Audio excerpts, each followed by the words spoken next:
Halo bro, Assalamualaikum warahmatullahi wabarakatuh. Kembali lagi dengan saya Dafan Mulifa di Mulifa Channel.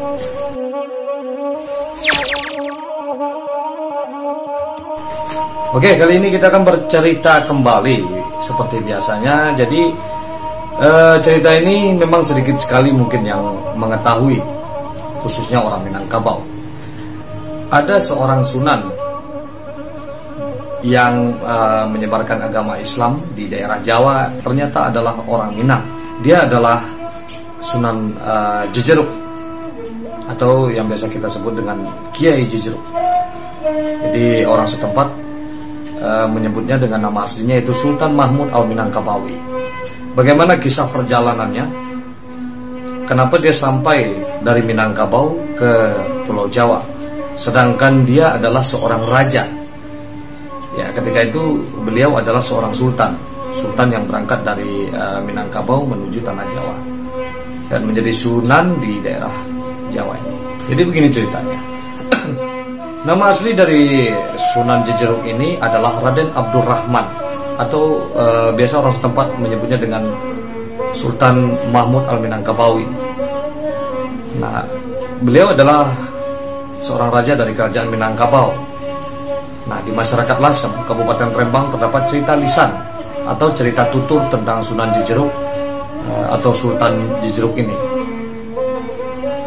Nah, perjalanannya dari Minangkabau menuju Jawa ketika ayahnya wafat. Ayahnya konon kabarnya adalah Sultan Panitutigo, atau salah satu dari Sultan Rajo Tigo Selo. Nah, Sultan Mahmud mendapat warisan sebuah kitab, tetapi sayang tidak dapat mengartikan kitab itu. Untuk itu lalu pergi ke daerah Arab yang dapat menerangkan maksud dari kitab tersebut, tetapi sia-sia saja.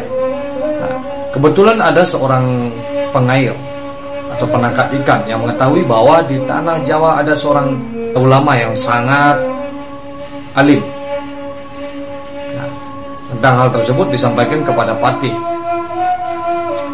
Nah, oleh Patih ini adalah Patih dari Sultan Mahmud tersebut. Kalau orang Minang menyebutnya mungkin Ulu Balang atau orang kepercayaan dari Sultan Mahmud tersebut.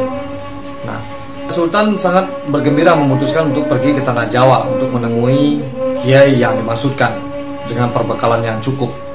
Nah, berangkatlah Sultan Mahmud ini bersama Ulu Balangnya, bersama Patihnya, dengan menumpang sebuah perahu.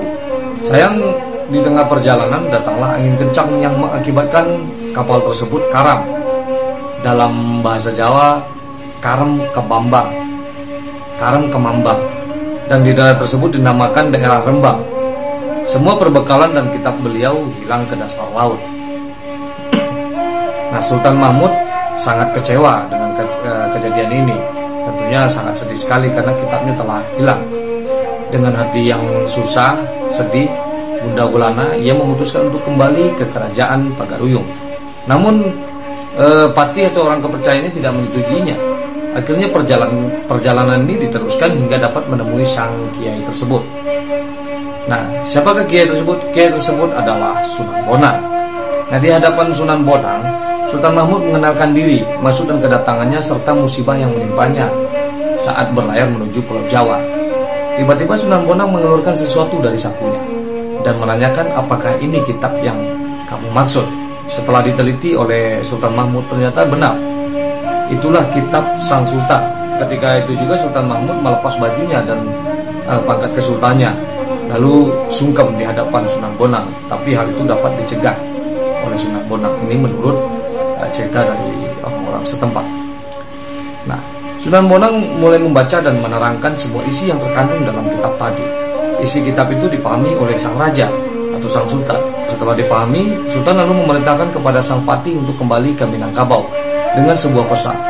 Sultan Mahmud akan menetap ke tanah Jawa di Bonang. Nah, selain itu memberi kebebasan kepada sang putri atau ratu atau istri dari Sultan Mahmud untuk memilih tetap tinggal di Karatin atau menyusul ke tanah Jawa. Nah, juga menyerahkan tahta kerajaan kepada adik Baginda Raja untuk memegang pusat pemerintahan Minangkabau.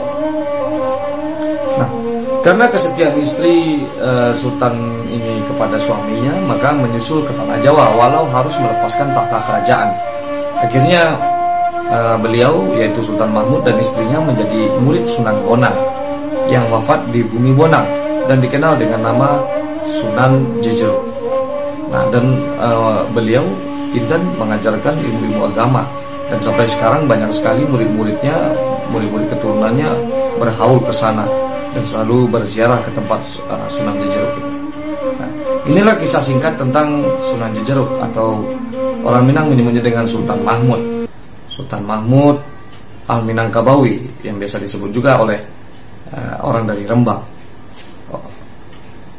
Jadi banyak sekali kisah-kisah yang bersangkut paut antara satu dengan lain di Nusantara ini. Khususnya Minangkabau adalah orang Minang yang selalu mencari sesuatu yang baru dan selalu meneroka dan mudah sekali bergaul dengan siapapun. Orang Minangkabau ini adalah sosok yang sangat unik bagi saya. Mungkin karena saya orang Minang juga kali ya. Sebab dimanapun dia berada, dia bisa memegang pepatah di mana bumi dipijak, di situ langit dijunjung, dan selalu berbaur dengan warga-warga setempat, bahkan menjadi seseorang yang sangat disegani, seperti yang dilakukan oleh Sultan Mahmud Al-Minangkabawi ini. Dan beliau adalah Sultan dari Pagaruyung, Kerajaan Minangkabau. Oke, mudah-mudahan tayangan saya ini bermanfaat buat semuanya. Oke, seperti biasanya, majulah Minangkabau, majulah Indonesia, selalu di Mulifa Channel. Assalamualaikum warahmatullahi wabarakatuh.